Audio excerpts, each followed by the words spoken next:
हाँ जी, कॉलेज में बताइए क्या डाउट है। अच्छा, ग्रुप में एक क्वेश्चन दे दिया तो उसका आंसर मेरा 16 आ रही है, बट यहाँ पे आंसर 18 बोल। विल्कॉक्सन साइन रैंक टेस्ट का। अच्छा हाँ, इसका मैंने क्लास में, इसका अप्रोच अलग है। ये actually this question has different approach.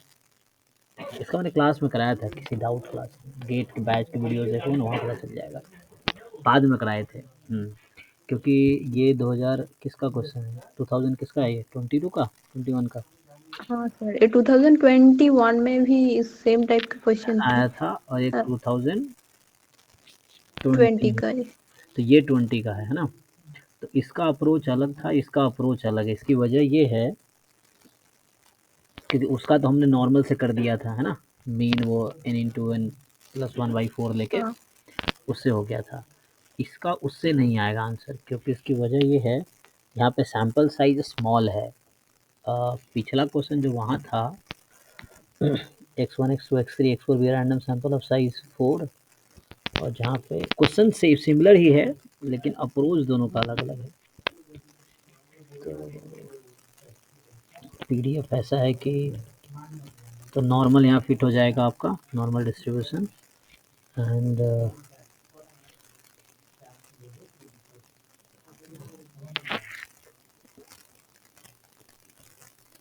तो यहाँ अलग, एक मिनट, ये पीडीएफ थोड़ा अलग होती है। एफ थीटा एक्स इक्वल है एफ एक्स माइनस थीटा, और एफ इसको फॉलो कर रहा है। हाँ, तो नॉर्मल थीटा को हम वन विल वर्क इस टाइप से। बट यहाँ पे कोई दिक्कत नहीं है आपको। हमें क्या करना है, क्वेश्चन क्या था कि T plus denote the Wilcoxon sign rank test.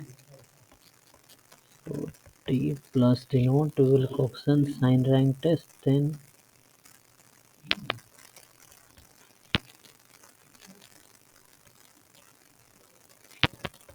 Thirty two time probability T plus less than equal 5। तो अगर तुम ये देखो, यहाँ पे हमारे पास है x1 x2 x3 x4। इसमें होता क्या है, टी प्लस का एक फॉर्मूला होता है।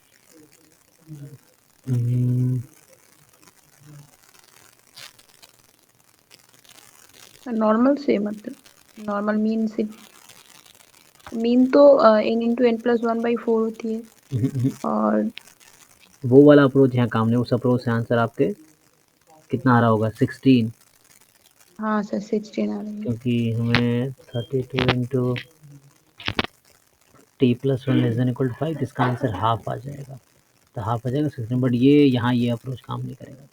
सो another approach is this is something like z1 plus 2 time z2 3 time z3 4 time z4। इस तरीके से कुछ अप्रोच है इसका। एंड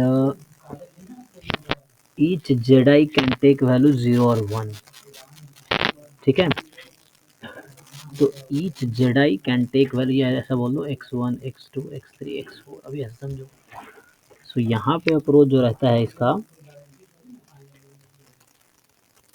मैं तुम्हें वो वीडियो भेज दूंगा जहाँ डिटेल में मैंने कराए थे क्लास में। उसका वीडियो ढूंढना पड़ेगा, वो बैच 6 के वीडियो में होगा। तो इसका अप्रोच मैं रफली बता देता हूँ अभी, बाकी वो वीडियो का लिंक भेज दूंगा, उसमें देखना मैंने डिटेल बताएं। मतलब डिटेल क्या बताएं, इसका ये अप्रोच थोड़ा थ्योरी पढ़ोगे तो समझ आएगा कि टी प्लस इसका इक्वल रहता है, जहाँ z1 या जेड कैन टेक वैल्यू 0 और 1। इस तरह से है। अब होता क्या है, तो टोटल आउटकम कितने हैं इसमें, मतलब सोचो 4 नंबर तुम्हारे पास, z1 z2 z3 z4, each can take value 0 और 1। तो टोटल डिफरेंट पॉसिबिलिटी क्या है टी प्लस की। 4² हाँ मतलब, हाँ नहीं, 4 स्क्वायर नहीं। Each has 2 choices, z1 z2 z3 z4। Each has 2 choices. Sample space में कितने एलिमेंट आएंगे total, z1 z2 z3 z4, या तो 0 या 1 हो सकता है। x या 4 4 फैक्टोरियल हो जाएगा। नहीं, सोचो, रिपीटेशन अलाउड है। एक कॉइन को 4 बार फेंके, कितने आउटकम आते हैं। 2 पावर 4 हाँ, तो यही यहाँ पे ना, जैसे हो सकता है 0 0 0 0 0 1 1 1, इस तरीके से तो ईच कैन हैव आउटकम 0 और 1, 0 और 1, 0 1 0 1, इस तरह से टोटल 16 आउटकम आएंगे। तो number of element in the sample space is 16। अब आपको ये सोचना है कि इस केस में, जैसे एग्जांपल के लिए सोचो, टी प्लस क्या होगा अगर सारी वैल्यू 0 हो गई, Z1 Z2 Z3 Z4 की, आपके पास 16 आउटकम्स है। जैसे मैं कुछ लिख देता हूँ एग्जांपल के लिए, Z1 Z2 Z3 Z4, और यहाँ मैं लिख रहा हूँ टी प्लस। अगर सारी 0 हो गई तो टी प्लस 0 हो जाएगी। अगर 1 0 0 होगा तो ये 1 हो जाएगा। 0 1 0 0 कितना होगा corresponding to this T plus की वैल्यू? 1। नहीं देख के बताओ ठीक से, टी प्लस क्या है? Z1 2 Z2 3 Z3 4 Z4। Okay, ये देन 2 होगा। हाँ, एक्चुअली यहाँ पे थोड़ा ये अप्रोच इसलिए अलग हो रहा है, इस क्वेश्चन के पीछे का पीछे तुम्हें पीछे की थ्योरी पढ़नी पड़ेगी। हालांकि क्लास में हमने उतना डिटेल में ये डिस्कस नहीं किया ये अप्रोच, तो नेक्स्ट ईयर करेंगे, क्योंकि ये थोड़ा दूसरा अप्रोच है क्वेश्चन सॉल्व करने का।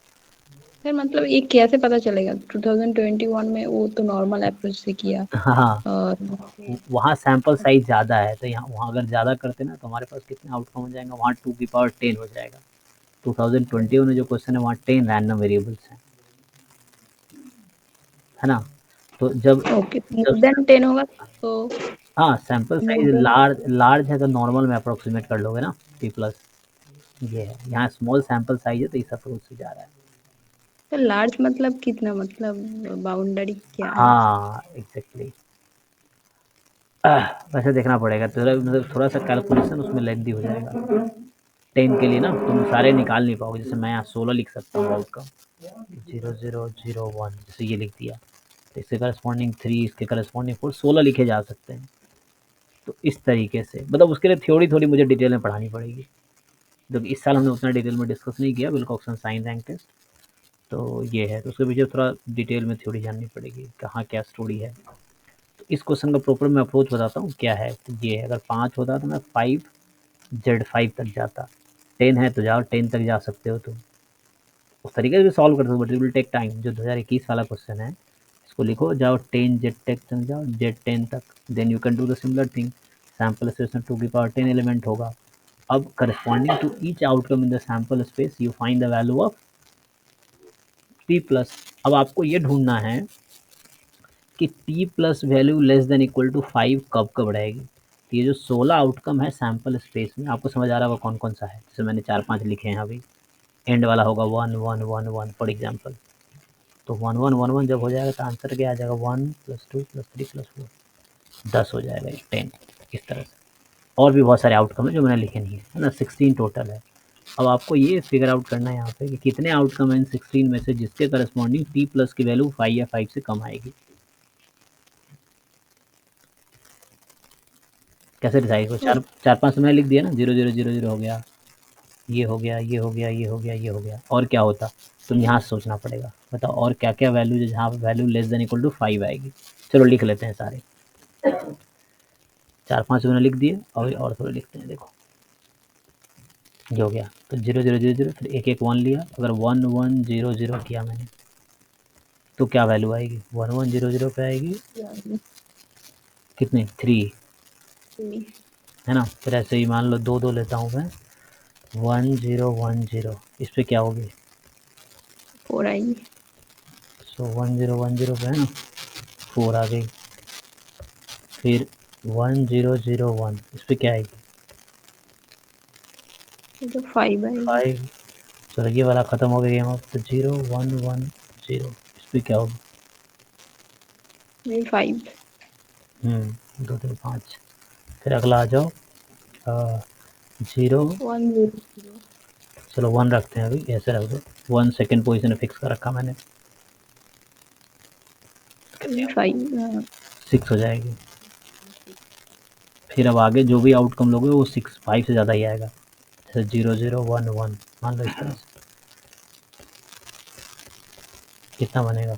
3 4 7, और क्या है? तो मैंने पहले पोजीशन 1 फिक्स किया था, दूसरे पोजीशन में 1 फिक्स कर रहा था,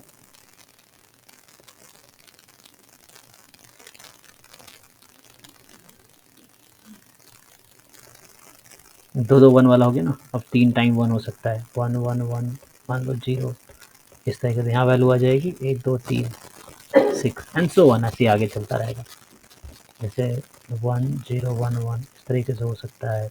मतलब 16 के 16 आउटकम लिख के तुम चेक कर सकते हो टी प्लस की वैल्यू क्या आएगी। तो अब तुम देखो कितनी वैल्यू है जहाँ पे लेस देन 5 आई, 1 2 3 4 5 6 7 8 9, बाकी आगे के जो भी आउटकम है 5 से ज़्यादा ही आएगा। जैसे यहाँ पे आएगा 1 8 आएगा, यहाँ पे 1 3 बार 1 1 0 1, एक ये पॉसिबिलिटी बनती है। मतलब 9/16 होगा। हाँ, टोटल 16 आउटकम आएंगे। तो इस तरह से 16 में से 9 आउटकम ऐसे हैं जिसके करस्पॉन्डिंग टी प्लस की value less than equal to, तो क्या प्रोबेबिलिटी है T plus less than equal to 5 होगा। There are 9 outcomes out of 16, this is the answer. तो आपसे एग्जाम में ये पूछा है 32 time probability T plus less than equal to 5, तो इसका आंसर आ जाता है 18। तो ये इसका अप्रोच। जनरली एन जब 4 5 तक है तो इससे करोगे, अगर उससे ज़्यादा है तो it will be difficult in entrance to calculate, but दोनों से अप्रॉक्सीमेट कर सकते हो, पर चूंकि यहाँ पे एक एग्जैक्ट आंसर चाहिए, ये है, तो ये आंसर है यहाँ पे। और अगर आप नॉर्मल ओके। नॉर्मल अप्रोक्सीमेशन से जाते हैं तो क्या मीन होता है उसका, n into n+1/4 variance n into 2n, n into n+1 into 2n+1/24। तो ये था। तो इससे एक्चुअली यहाँ पे प्रॉब्लम ये है कि ये थोड़े लार्ज एन के लिए काम करेगा, मे बी मोर देन मान लो 10 के आसपास या 10 से ज़्यादा है तो ये काम करेगा, otherwise we can calculate this way also. तो ये छोटे एन के लिए 4 5 तक तो ये इजीली किया जा सकता है, और लार्ज होगा तो ये यूज़ कर सकते हैं। ओके तो सर, 2000। और एक क्वेश्चन है, हम्म, ग्रुप में दिए थी, उसको देख लीजिए।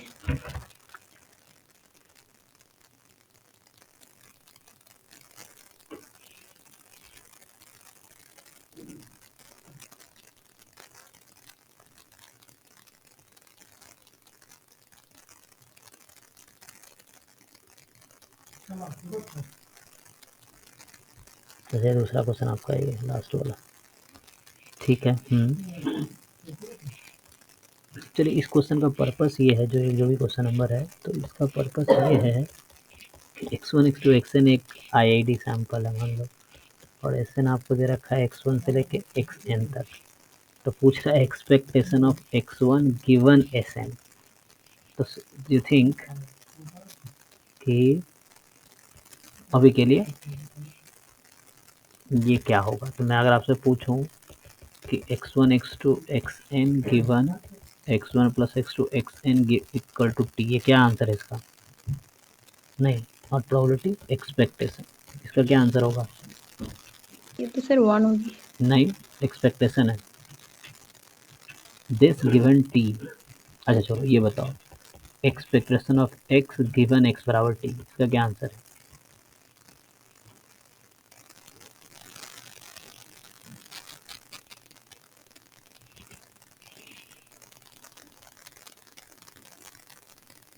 ये तुमने किया ना, ये पहले भी हमने डिस्कस किया है। Expectation of X given X plus Y थी, बताओ X Y I I D है तो क्या होता है।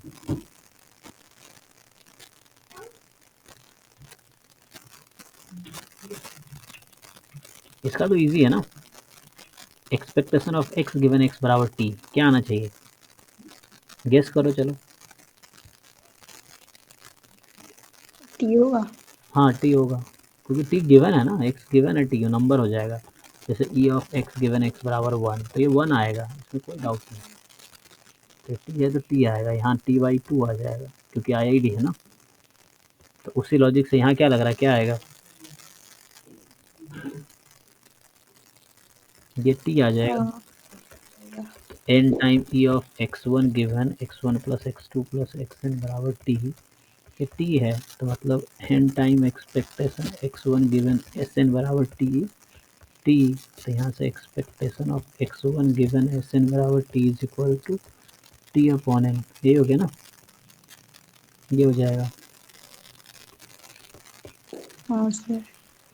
ओके। सर वो एक वो एक थी ना expectation of x1 plus x2 plus xn given ना yes. divided by x1 by x1 dot कर xn is equals to 1 होती है हाँ, वो रेशियो वाला होता है। वो गिवन थी। ओके तो ओके। देखो ये हो गया, तो ये तुम्हें क्या लग रहा है किसका इक्वल है, व्हाट डू यू थिंक? वो x बार हो गए। बस ठीक है सर, मैंने ये रेशियो नहीं रेशियो सोचा इसलिए। गिवन है तो गिवन जैसे है, रेशियो से भी हो जाएगा, रेशियो में अलग कॉन्सेप्ट है वहाँ पे। So E of x1 upon x1 x2 xn, तो ये 1/n होगा, ये है अपॉन होगा, तो लेकिन यहाँ गिवन है तो ये दोनों अलग चाहिए ना, गिवन और रेशियो अलग है।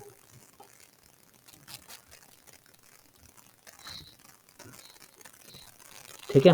ओके सर, और हाँ हो गई। हो गया ना? और एक है सर वो मिनिमल सफिशिएंट का मतलब वो कुछ कुछ क्वेश्चन है उसमें मतलब दिक्कत पड़ी है जी मिनिमल तो भेजो, सफिशिएंट का क्या। भेजो आप ट्राई करते हैं, ये है। सर मतलब क्वेश्चन तो कर ली कि बट खुद से नहीं हो पा रही है। क्यों खुद से नहीं हो पा रहा? तो थोड़ा सा बता सकते हैं उसके पीछे कॉन्सेप्ट मिनिमल समझो, क्या दिक्कत है? या तो कल पूछो, या तो अभी है तो अभी पूछो, नहीं तो कल पूछो, ट्राई करके आओ, कल पूछो, कल भी क्लास हो सेम टाइम। Okay okay. ठीक है सर, तो कल बता दो। हाँ, ट्राई करके आओ, जो क्वेश्चन डाउट उसमें पहले सॉल्व करो, फिर कल सेम टाइम पे डाउट क्लास होगी तो कल पूछो, ठीक है? हाँ ठीक है सर। चलिए ठीक है, थैंक यू।